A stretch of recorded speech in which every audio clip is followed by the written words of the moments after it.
Welcome everybody to the October 2025 Outdoor Ethics and Conservation Roundtable. So glad to have you all here tonight. We're going to follow our usual agenda. We'll start with our welcome and opening. We will have a special safety moment this evening. And then Pastor Scott Johnson will talk to us about leaving a trace for Sea Scouts and basically all of us when we're camping near water. We'll have some announcements in the closing. After that, we'll turn off the recording and have some time for discussion if people would like that. So with that, ask people to please mute yourself if you haven't already, and Scout salute. I pledge allegiance to the flag of the United States of America and to the republic for which it stands, one nation, under God, indivisible, with liberty and justice for all. 2. And the Scout Oath. On my honor, I will do my best to do my duty to God and my country, and to obey the Scout law, to help other people at all times, to keep myself physically strong, mentally awake, and morally straight. The Scout law. The Scout is trustworthy, loyal, helpful, friendly, courteous, kind, obedient, cheerful, thrifty, brave, clean, and reverent. 2. Join the outdoor code. As an American, I will do my best to be clean in my outdoor manners, to be careful with the fire, be considerate in the outdoors, and be conservation minded. With that, it is time to move to our special Sea Scout safety moment brought to us by Sea Scouts.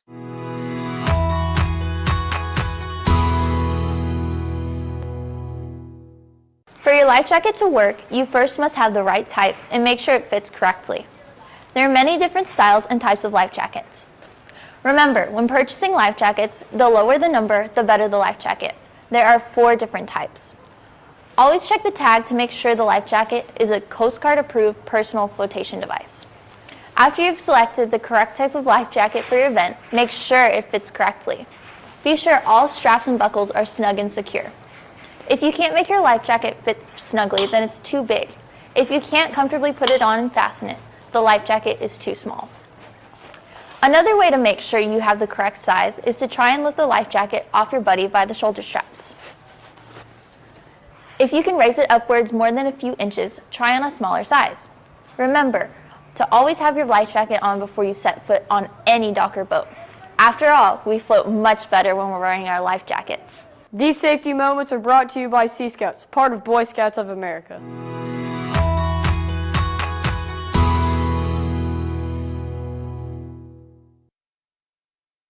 I just thought that was awesome. Michelle found that and fits perfectly with tonight's topic. We're going to talk about outdoor ethics for Sea Scouts and scouting aquatic activities.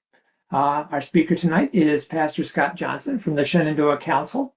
And if you're ready, I'll turn it over to you. I'm ready. Okay.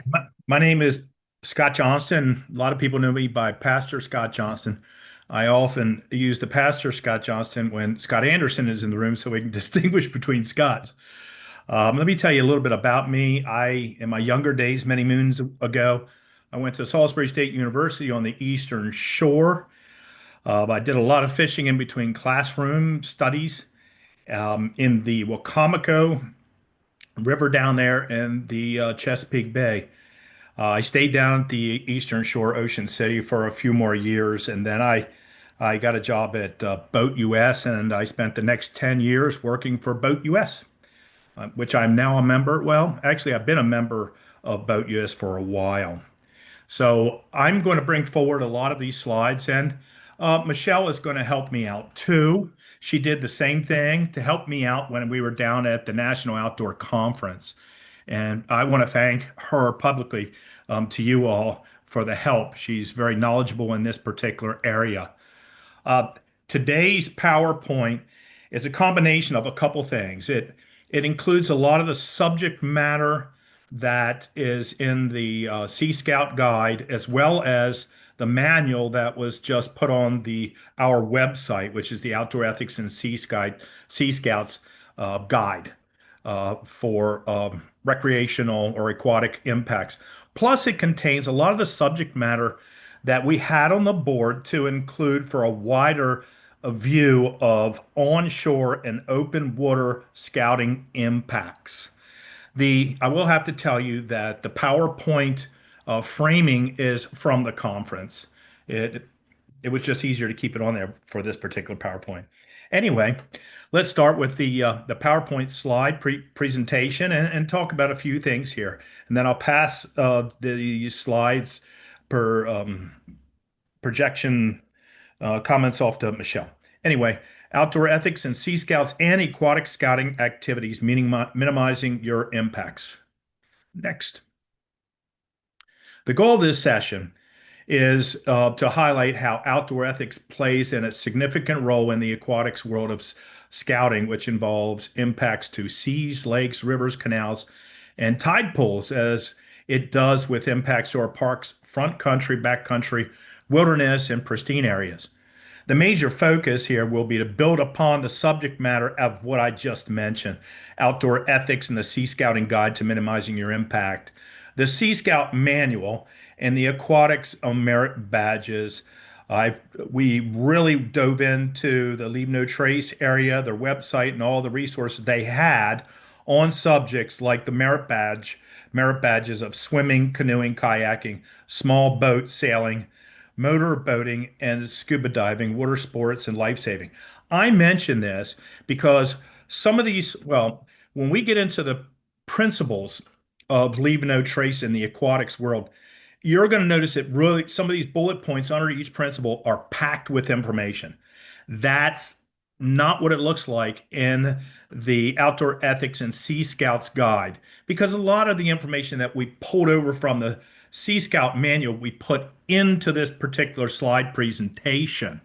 We didn't do that for the guide because the guide itself is that some of you have seen, and if you haven't seen it, I welcome you to go on our website and look at it. The guide itself is a supplemental guide for the Sea Scout manual. We didn't do a lot of repeating of what was already in the manual. For example, a bullet point that says you have to have someone competent behind the helm in order to steer or run the boat. Well, in the manual, of course, you have to make it up through the ranks to have somebody competent behind the helm in some respect, or in most of the respect. But we didn't want to double that up. So what we had in the manual is an addition of information, Leave No Trace information. And I would tell you, it's the Leave No Trace voice. We used hand tags and their material to bring forward the bullet points under the principles that are a part of that manual, the Outdoor Ethics and Sea Scout Guide to Minimizing Your Impact. And Leave No Trace they liked it. They saw it and they liked it and approved it. So but this is to answer the surrounding, the questions that surround the why behind the need for Leave No Trace in the aquatics world. And of course, most of you that are in Leave No Trace know that question, why do we need Leave No Trace, is really important. And as we go forward, we'll tell you, you'll be able to see why if you don't know. Next. Learning objectives. There we go. The first bullet point, learn why outdoor ethics is important in the aquatics world of scouting. The second learning objective is learn about the interpretive aquatic environmental impacts and statistics that we brought forward as a warrant to build up our claim as to why outdoor ethics is important in the aquatics world of scouting. And the third learning objective is learn about the solution to aquatic environmental impacts. Next.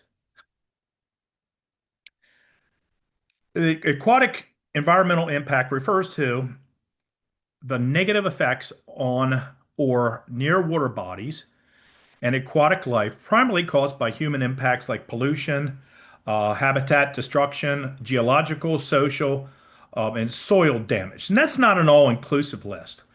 The damage amounts to trillions of economic loss, millions of deaths from waterborne diseases, major marine biodiversity losses, and disruption of the food chain.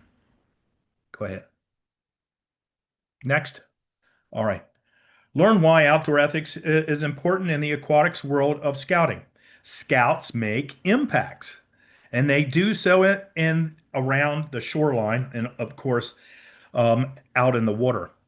Here's some of a list of aquatic impacts that we will be highlighting during this particular presentation. Wildlife, scouting/social, geological, cultural, water resources, and soil and beach impacts. Next. Instead of using a whole bunch of words, it's really nice to bring forward some pictures. I think that's a real stimuli into understanding why Leave No Trace is important in the aquatic scouting world. Interpretive aquatic environmental impacts. Well, here's some wildlife pictures, many of which some of you may be familiar with if you read the Outdoor Ethics and Sea Scouting Guide. Well, bird that has died looks like a seagull, and we have a turtle. Well, the pictures speak for themselves. How about that? Next.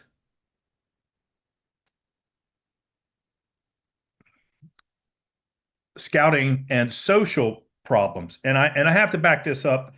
I think the last slide was Michelle's, and Michelle, if I stepped on you, I'm sorry about that. The next one is scouting and social impacts, and of course, Michelle, you can speak up on that one if you want to go back to it a little bit. Can you think of other aquatic social impacts? These are very similar to uh, what we have on land. My son was raised in a scouting organization. Um, he loved scouting. He chose that over some of the other sport activities in our local community.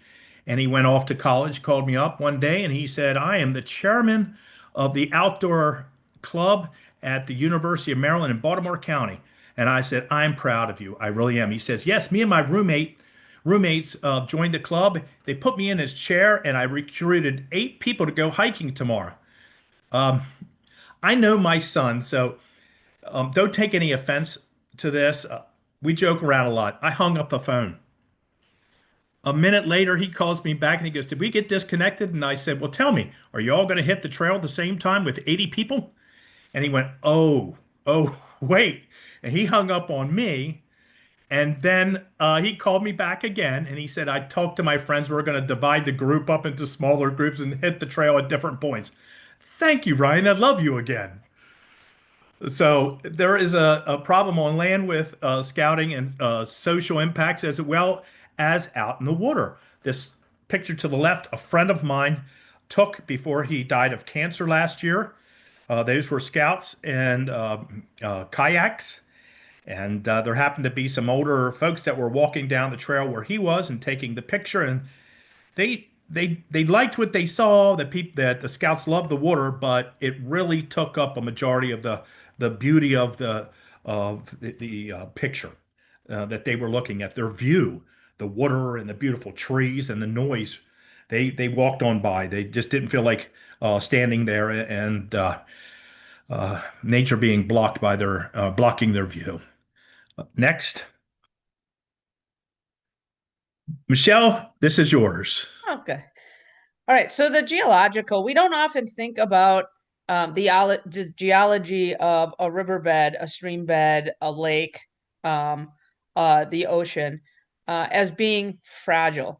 And if we think about when we're talking about durable surfaces, how often do we have our scouts say that sand is a durable surface?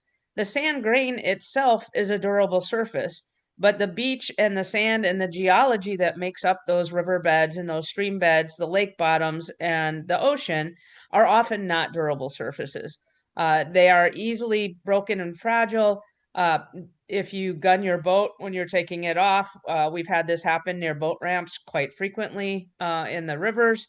It creates these channels underneath. And then it also makes a dangerous situation. Power boats can often make a dangerous situation on the bottom for canoers and kayakers as they're trying to get in and out of the boat ramps, because what you expect the current to be is not what the current is, because you don't realize that there are channels underneath.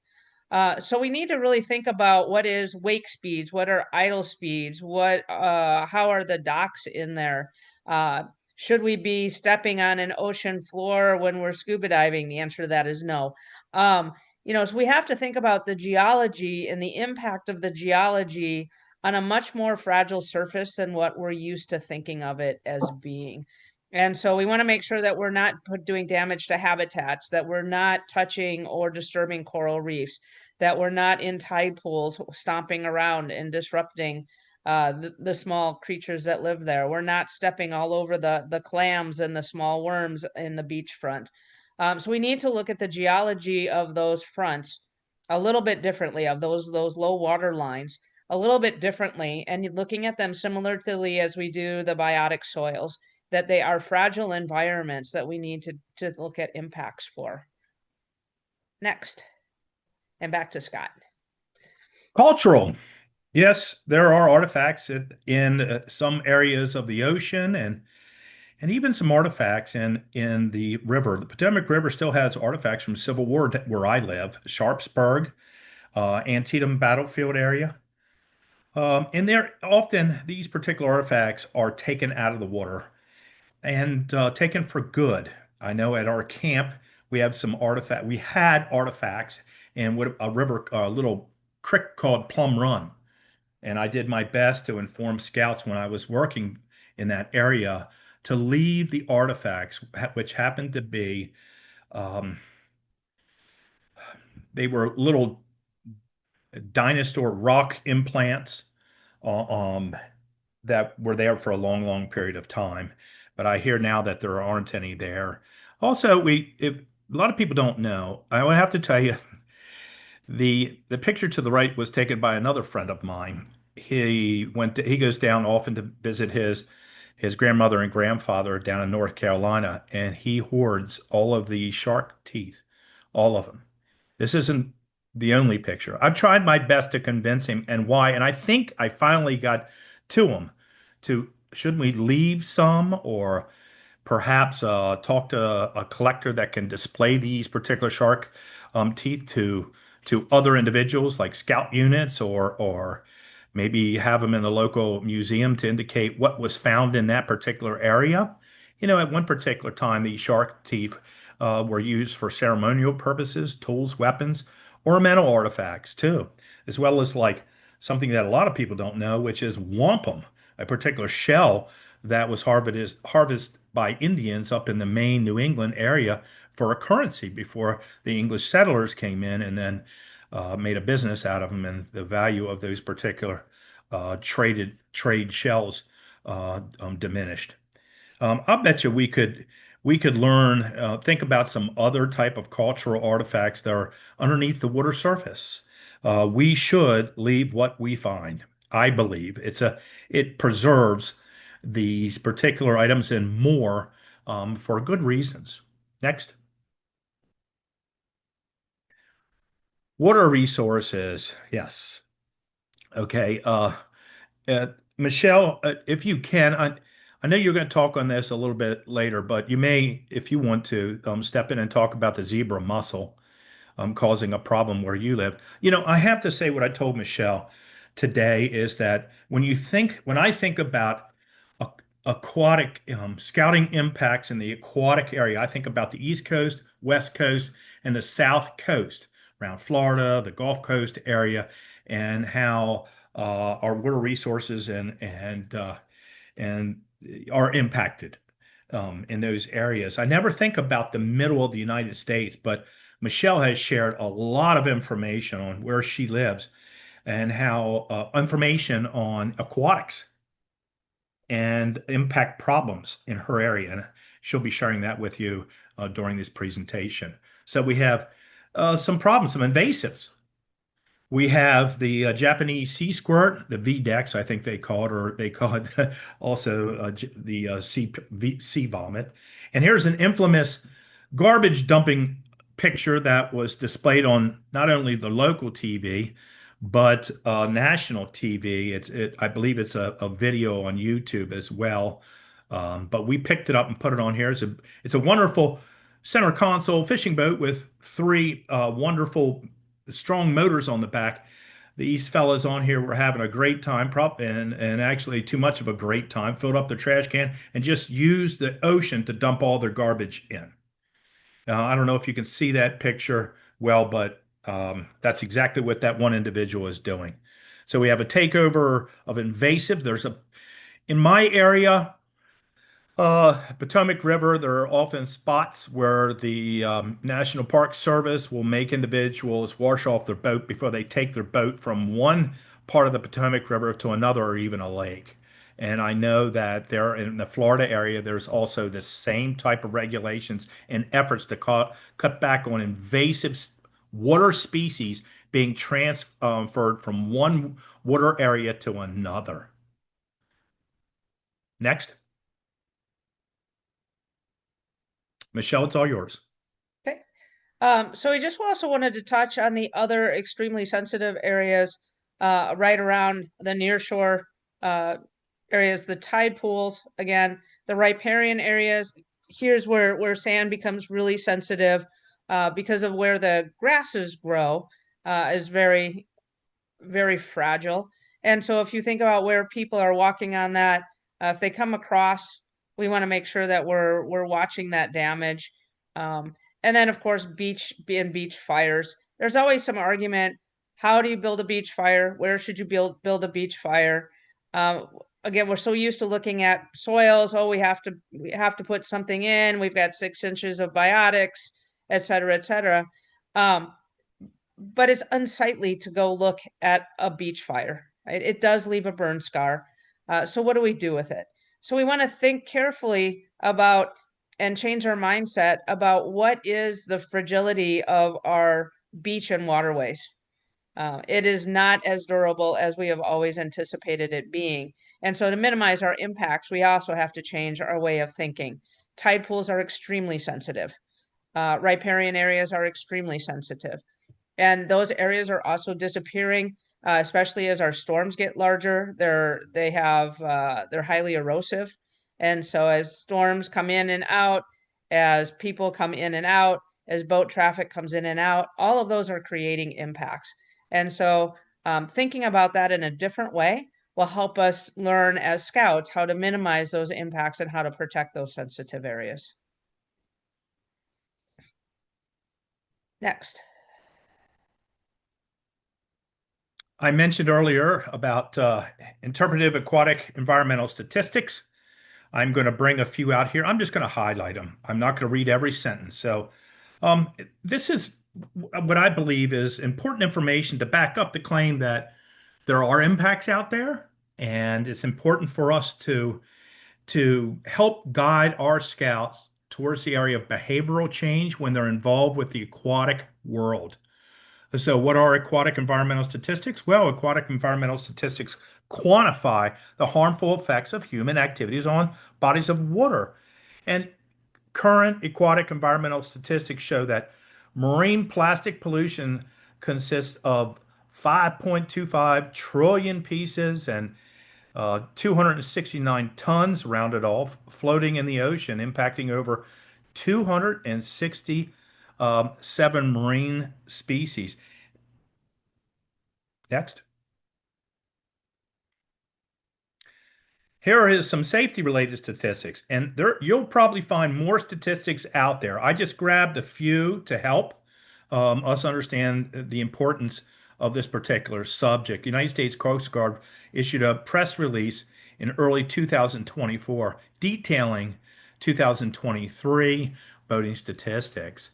A lot of fatalities, a lot due to alcohol and boating safety. The Boating Safety Act that was initiated in 1971 helped to drop some of the death-related figures, but there's still problems out there, and I'll tell you why. Well, total cost of property damage reaches 63 million, at least during that year.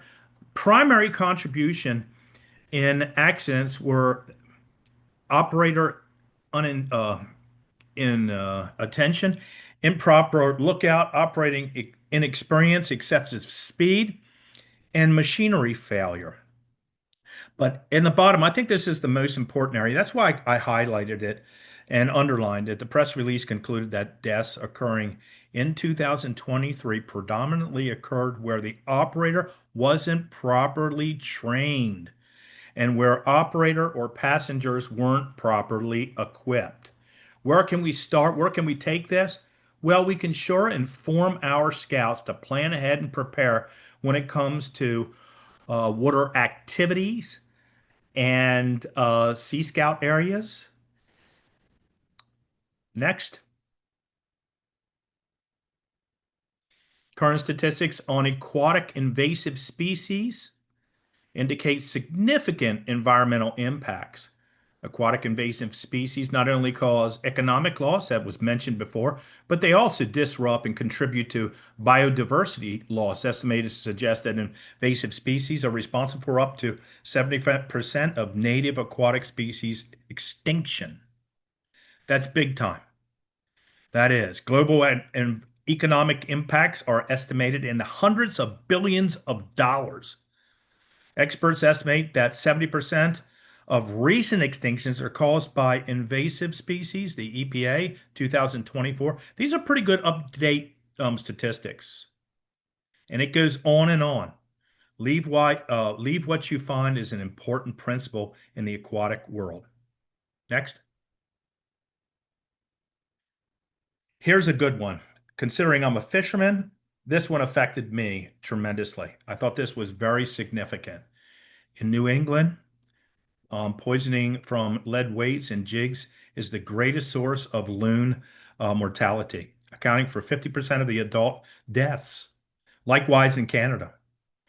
A 2.5-year study found that lead poisoning from ingesting fishing sinkers was the most common cause of death in the adult common loons in New England. The study found that 60% of the adult loons from New Hampshire and 44% from Maine had ingested fishing sinkers, and 52% of the adults examined died from lead poisoning. Let's respect wildlife. I think that's an important worldview for the aquatic, those who love the aquatic world. Next, the solution. In this particular area going forward, we'll learn about the solutions for the aquatic environmental impacts. This right here is the outdoor code with supporting text for Sea Scouts that was developed some time ago, and Scott Anderson gave it to me for the manual, and of course I'm using it in this particular slide presentation. You're welcome to have a copy of this, and actually if you download the manual, or excuse me, the guide, you can find that in the front cover page. As an American, I will do my best, of course, as we repeated earlier, to be clean in my outdoor manners. For Sea Scouts, what's that mean? Sea Scouts treat the outdoors as a heritage. That is a treasured, preserved for the future. A Sea Scout keeps waste like litter, unused food, chemicals, and body waste out of our waterways and pack it out to dispose of it properly. Be careful with fire. Sea Scouts uses fire only when allowed and only when it is safe and non-damaging to the environment to do so, and so forth and so on. Next. Be considerate in the outdoors. Sea Scout treats the land and the water and everything that lives, grows, and plays on the land and the water with respect. That says it all right there. Be conservation minded. A Sea Scout observes land, animals, and plants in the environment. A Sea Scout seeks to understand how they interact with each other. A Sea Scout is vigilant in watching for injuries to the environment and reporting it to those who can stop it. A Sea Scout never passes litter without picking it up. And a Sea Scout works to restore the health of the land so that others can enjoy, live, and learn from it. Next. Okay, so here we go into the 7 principles, which are also the solution to impact problems and uh, a good worldview for scouts that love the aquatic world. Leave no trace principles with supporting text for Sea Scouts and aquatic activities. I'm not going to go over each and every one. This is a very packed principle with what I had said before. I pulled information down just for the slideshow from the Sea Scout manual and another guide that has been put off to the side for the time being to be forwarded in the near future, which is Outdoor Ethics and Aquatic Activities Guide, minimizing your onshore and open water sea scouting impacts. Planning ahead is an important principle of leave no trace. Proper planning means thinking through all the things that you may need or that may go wrong while on boating outings. So I'm going to pop on a couple of these bullet points. They're not in any chronological order, but I will tell you each and every one of them has some significant importance. Know the regulations and special concerns for the areas you will visit. That is a broad statement. It is a universal statement, which includes fishing as well. Obey the limits on sizes and quantity of fish you are allowed to keep. A lot of this information is the Leave No Trace voice. It's been pulled off of Leave No Trace hand tags and their material on site. I will tell you that, of course, as I mentioned earlier, fishing is important to me, but that's not why I put it in there. It's on one of their hand tags. It's on the fishing hand tag, is actually. Plan your outing to avoid times of high use, such as weekends and holidays. I tried to invite my son in to this round table so he could see that one, but I did tell him about it. Leave a float plan with your onshore contact and use only a well-maintained vessel with the proper U.S. Coast Guard approved safety equipment. Bring a communication device. Very important. No emergency numbers. The last three are very important, and two of them could have been combined, but I anyway, here we go. Check the charts, weather, and tides. They change a lot. When I worked for Boat US, there was nothing but nonstop every 6 month or sooner changes in charts that they carried and sent out to whoever wanted to order them. Check the charts, weather, and tide. Schedule your trip so that you encounter appropriate water flow for your trip. Beware of rip currents and submerged objects. That's real important on the Potomac River. There are quite often a lot years where there's fatalities due to boaters hanging their feet over the water or treading off of hanging off the side of the boat or swimming in the water or fishing and standing into the water, not knowing there is a huge tree that's just below the surface and all they see is a branch. It catches their leg and then it turns. And I'm not talking small trees. There are trees that are over 40 to 50 to 60 feet tall floating in the water that you cannot see at times. Next, travel and camp on durable surfaces. Avoid bottom impacts. Water is one of the most durable surface we can travel on, but we often don't consider what is just below the surface or at spots we transition from land into water. That doesn't matter whether you're kayaking, whether you're canoeing, or whether you're going to swim in the water. Durable surfaces can include the following, all of which we probably are familiar with: public beaches, rocks, gravel.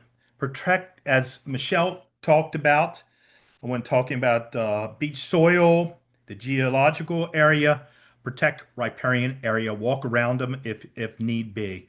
And tide pools. I love the tide pools that were up in Maine. There was a lot of starfish up there, even lobster, if you were lucky, seeing hanging out in little pockets of water on the exposed grassy area. But it's fragile. It's very fragile and has a lot of life. Be aware of sensitive habits such as coral reefs, a big subject down at the sea base. And I had a chance to talk to individuals from sea base, at the National Outdoor Conference, and they love this section. Enter and leave water resources at established launch sites. Don't take a whole lot of time there if you have someone behind you. Believe me, they get irritated quickly. I've had that happen to myself. And access points like bare rocks, concrete steps to avoid damaging and sensitive shoreline. Once again, use tide charts to establish the high and low tide mark for the day, and so forth and so on. Minimize your boat wakes, as was mentioned. Next. Dispose of waste properly, a big area. Now remember, this information really focuses in on onshore and open water scouting impacts for merit badges, for sea scouting, for those in the scouting organization that love that area. And this is an important area. It doesn't go necessarily near shore and back into the woods area or back into an area where you might be camping. But it does mention the 200-foot rule of thumb, so to speak, that has been researched and debated on. So I won't get into the details of that, although it is important to school yourself on that. Certain areas are different. Areas, what I mean is areas that lead down to the water. Know about waste regulations for the body of water you are traveling and make plans to follow them. Folks, it's plain and simple. Use the restroom before you go out on a boat. I know there's times you'll be out there and you have to go, but look at the rules and regulations that help to take care of the resources. It's not a don't do type of rule. A lot of times there's reasons behind it. Pack out, use toilet paper and feminine hygiene products. There's a lot to be said about that too. I will tell you, in the Outdoor Ethics and Sea Scout Guide, the area doesn't have as many bullet points, but there's interpretive um, paragraphs for impacts and statistics after most of the principles that highlight a lot of what is said here in a simple bullet point. And I encourage you to read that guide once again.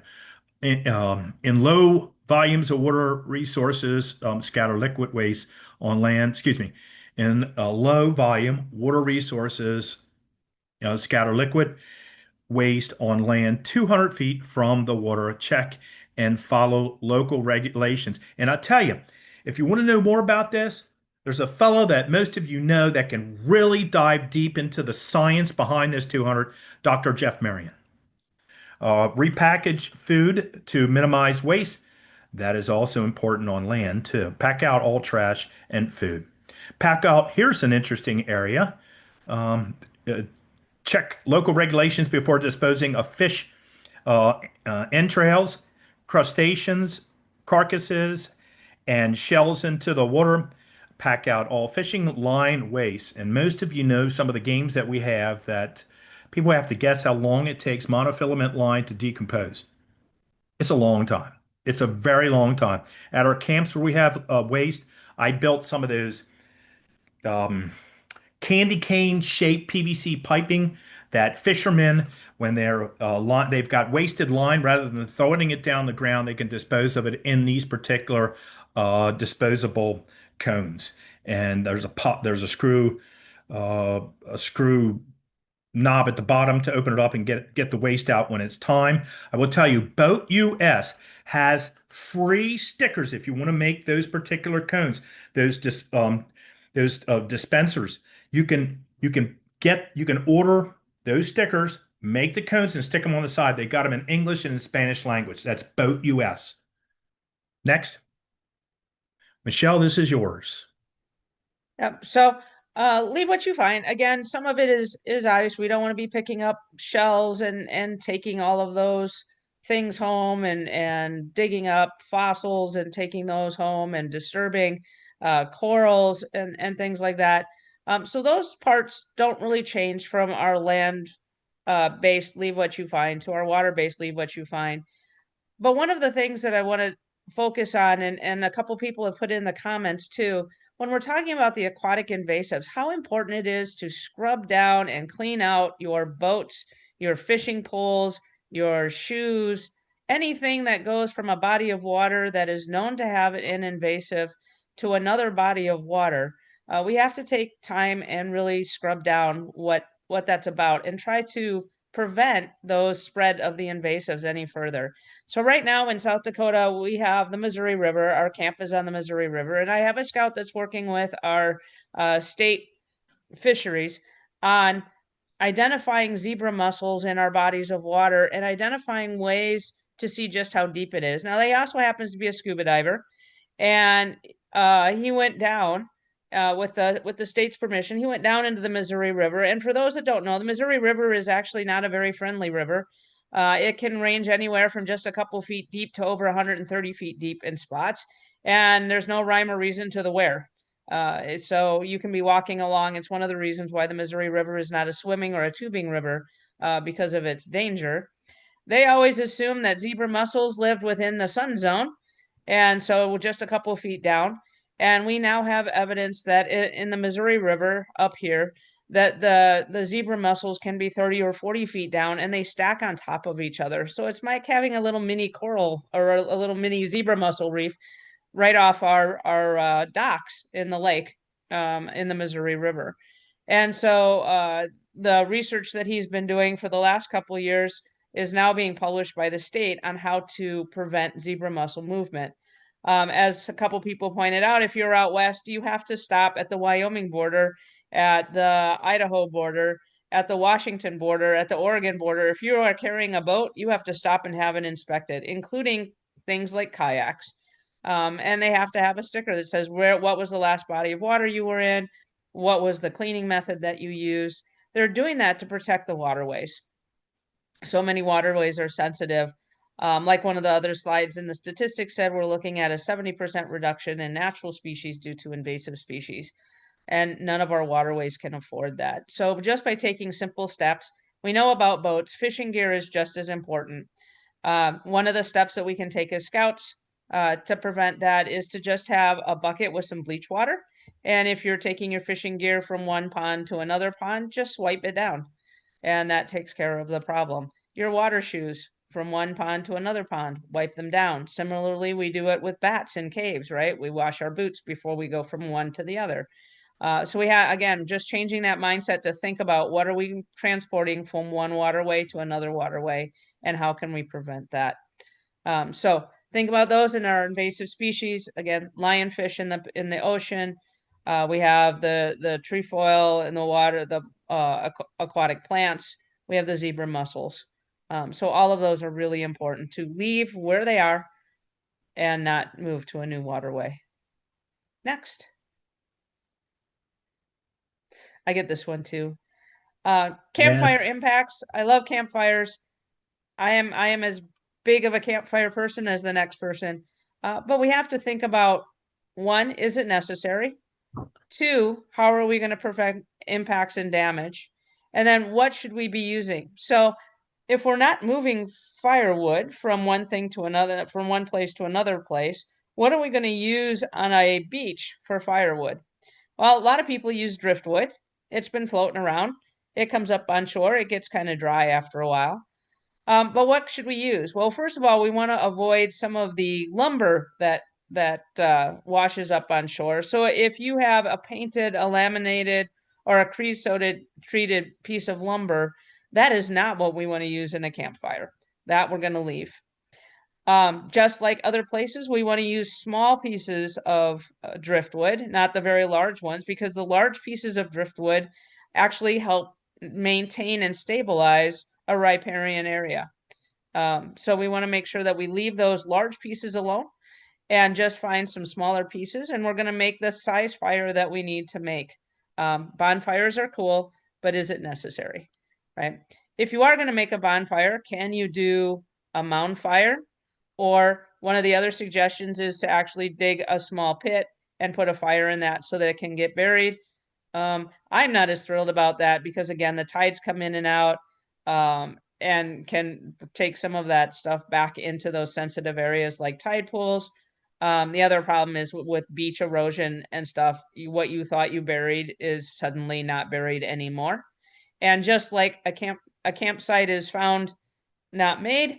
If you burn a small fire and leave a burn scar on the beach, think about what the next person is going to go do, right? They're going to go, oh, that's where we can burn. And they're going to build a bigger fire. And then the next people are going to come in and they're going to build a bigger fire. And suddenly you have a very large burn scar and an area that on a beach that you may not be as sightly as it once was. If there's not a supply of driftwood, collect loose sticks and branches from the ground further onshore. Never break branches off of any trees, living or dead. And again, watch those beach sands.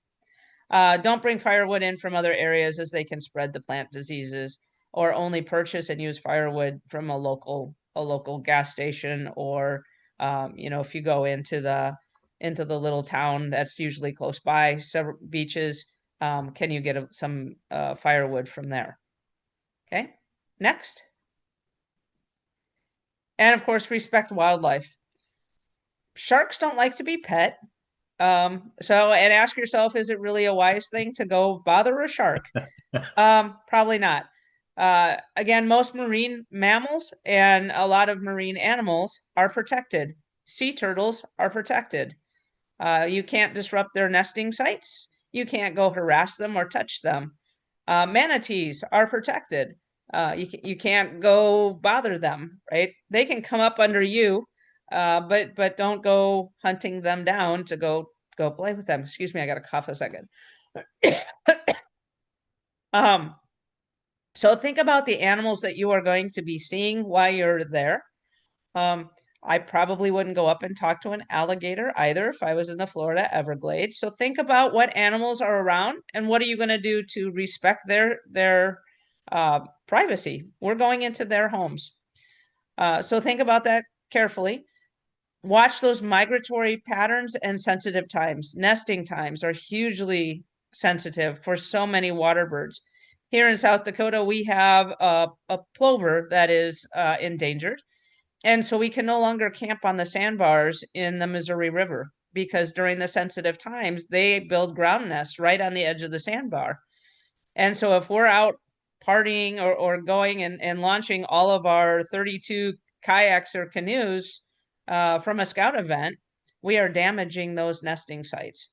So we want to make sure that we're very conscious of those migratory patterns, of those sensitive times. Again, avoid harassing or touching wildlife. Make sure we backfill in any holes or trenches that we dig into the sand so that they can move across the terrain. There's nothing worse than watching the poor little sea turtle trying to get off the sand and he falls into somebody's hole. Never feed the wildlife. Feeding fish and wildlife damages their health. Don't bait in to do that. Never release live bait into a water resource. And avoid using drones. Bird migrations and wildlife, they are sensitive to the drone activity. And of course, if we could all get rid of lead sinkers and jigs, that would be fantastic. I don't know how many times I've gone through our scout shed for fishing, and yet they all seem to come back. So I encourage everyone to take a look at your scout camp, your fishing program, and see if you can't reduce or eliminate all of the lead sinkers and jigs out of your tackle boxes.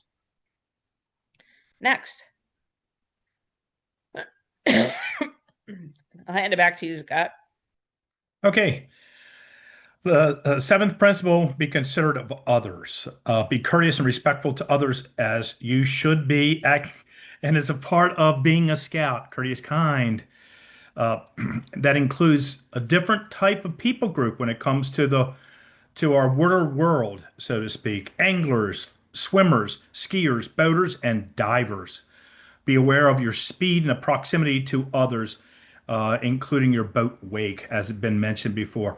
Here's some interesting news right here. Respect diver down flags, fishing equipment, nets, lines, any kind of fishing apparatus, so to speak. Other personal or commercial gear you may encounter. Diver down flags should be given a 300-foot distance, and I don't know the science behind that as well, I have to tell you. But it sounds good, it sounds safe, and should be approached cautiously only when approach is even necessary. leave fishing buoys, and navigational buoys, and marks alone. They keep other people safe. Avoid disrupting private and commercial aquaculture farms, which is a growing thing down here on the eastern shore. Beds would stabilize sediments and help to protect the shoreline from erosion and storms. They also often sequester carbon and protecting surrounding habitats like salt marshes from erosion, adding carbon sequestration. I don't know if I pronounced that right, in these habitats. Minimize the impacts of group size floats, sandbar gatherings. Big thing down in Florida, big thing in Ocean City. People, they go to those areas and they have a, good sized party, but this is for scouts. This is where we start. This is where we help to mold their worldview. Not only now for the outings that they are involved with, but in the future when they leave the scouts. Avoid crowds and other visitors. Respect other boaters and protect the quality of their experience. Let nature's sound and sounds prevail. If using an audio device, radio, phone, etc., use headphones or earbuds so that you will not disturb others or the environment around you. Birds. Um, anyway, this concludes some of the solution to our impact problems or the impact problems in the aquatic world. These are good guide, good information. And it's really packed to help us out. And I believe that this may be the last slide or, oh, here we go. Scouting for Clean Waterways. This is really taking off, and it's a wonderful, wonderful program that has been introduced into the Scouting America by Scott Anderson and others. Represents a unique opportunity for scouts to make a tangible difference in the health of our waterways and marine system. If you're not familiar with this program, please get yourself involved, come to understand what it is, and spread the word. It's like scouting for food, and this one has taken off. I wish we had time to play the video of the travel of the plastic bag. It's a very educational and humorous video that can be found on YouTube that helps us understand when plastics make their way down to the ocean and to our waterways and breaks down, it affects the aquatic world. Fish ingest it. It causes a lot of problems with wildlife underwater. And Paul, is that it? That was it. If anybody, thank you, Scott. Thank you, Michelle. This has been wonderful. Anybody have any questions? Oh, I see one question that's popped in already. Is there outdoor ethics awareness and action awards for Sea Scouts? Good question. And we are very close to releasing that information. They are working on it as I speak, and it will be forwarded out. Yes, there's an awareness award, and the action award has been modified for this environment.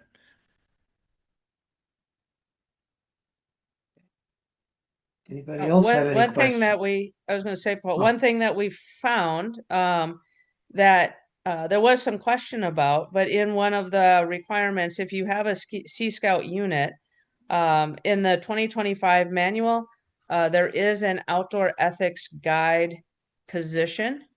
So if you are you working with Sea Scouts and you have a scout that is interested in becoming that, there is mention of the outdoor ethics guide in the Sea Scouting ranks these days.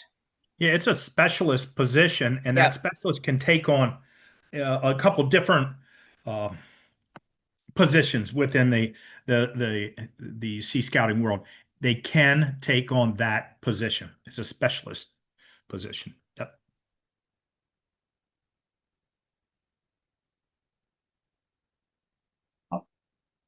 Dave O'Leary posted the link for the plastic bag video in the chat. Yes, And Anna, we publish all of the recordings, so they can be found on the website. If you look at Roundtables, there's all of the recordings are there. So it usually takes what, Paul, about a week or so to yeah, try to get them out get it uploaded. in about a week. Yep.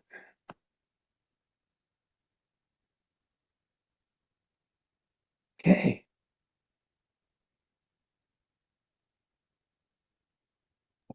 Now, yeah, I'm sorry, I clicked on the wrong window and then I lost my mouse. Okay. With that, for now, I think we'll move on to the tech corner. I started this back in August. I'm kind of going through some of the apps that are on my phone and sharing them with people, and got good feedback from August that there's, hey, I didn't know you could do that. So I'm going to try it again and see what you guys think of this one. This time, I'm going to look at the app VTree. Oh,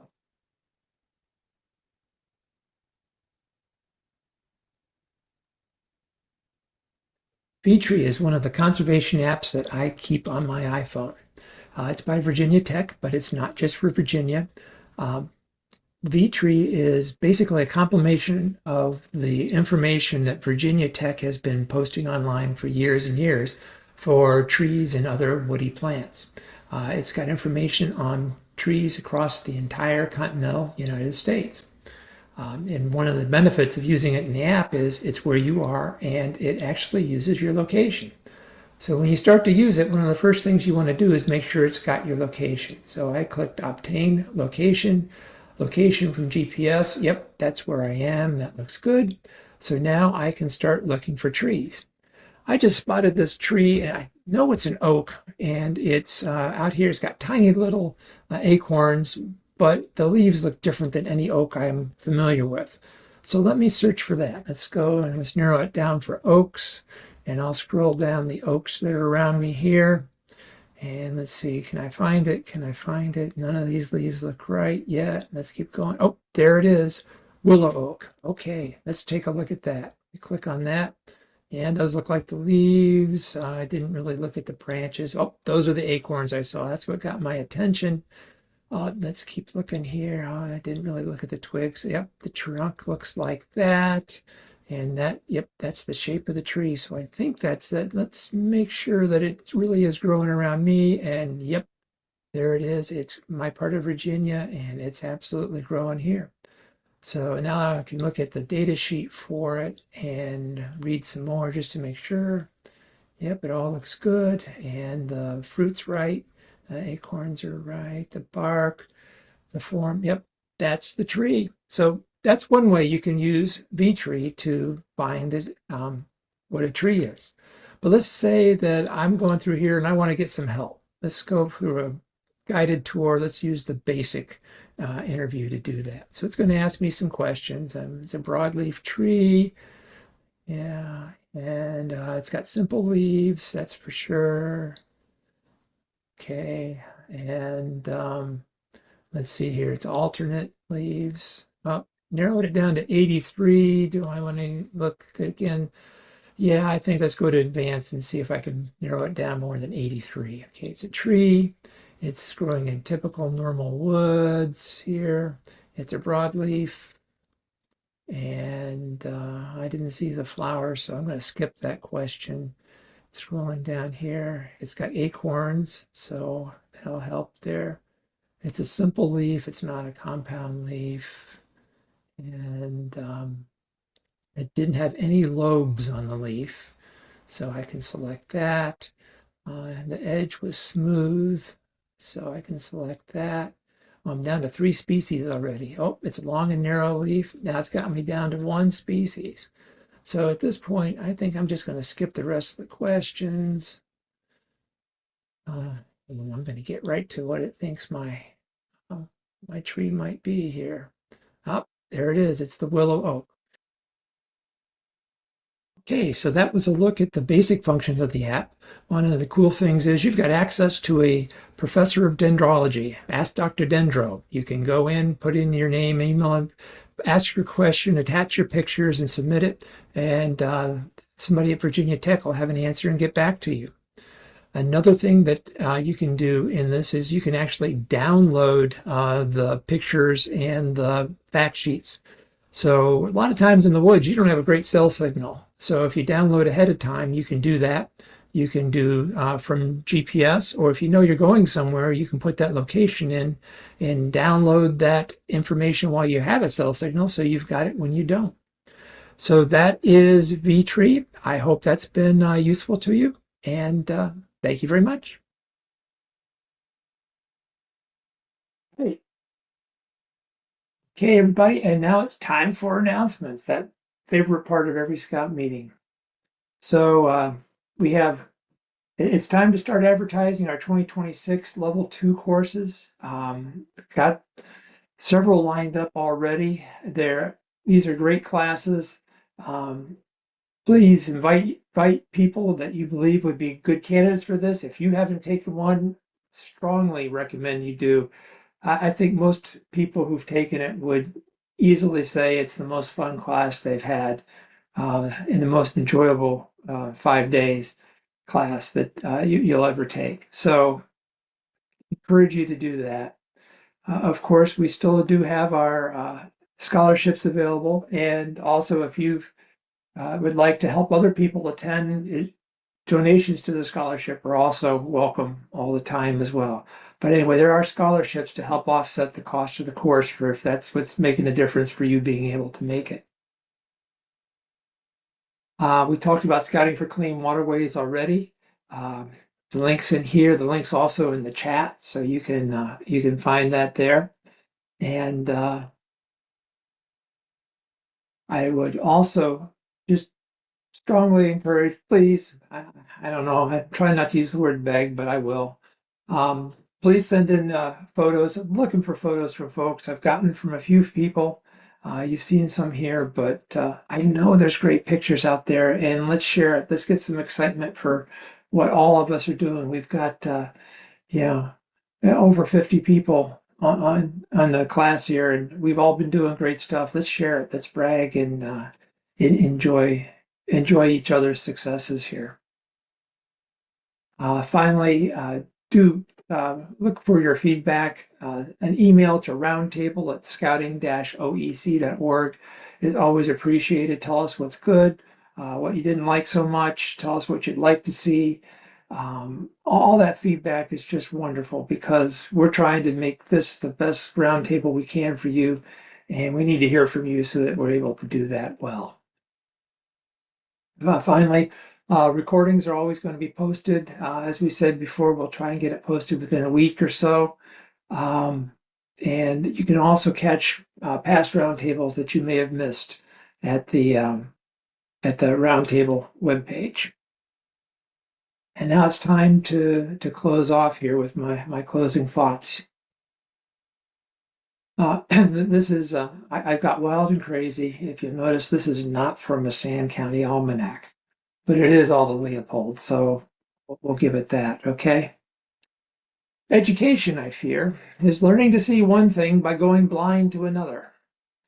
One thing most of us have gone blind to is the quality of marshes. I'm reminded of this when, as a special favor, I take a visitor to Clandeboy, only to find that, to him, it's merely lonelier to look upon and stickier to navigate than other boggy places. This is strange, for any pelican, duckhawk, godwit, or western grebe is aware that Clandeboy is a marsh apart. Why else do they seek it out in preference to other marshes? So Leopold actually wrote the question in there. Why did the animal seek that out? So when you go to some place, ask the question: why are the animals here that are here? What makes this place special to them? Why is this a special place? Even if I don't think it's a place I particularly like, what makes it special? Ask your youth that. That's a great question to ask them. And with that, that closes out this month's roundtable. Thank you so much to everyone for joining us. Next month's roundtable, the topic will be Leave No Trace. We're going to talk about sound and light. So you get a theme here. We're talking about Leave No Trace a bunch. Hope to see you all then. And thank you very much for joining us tonight.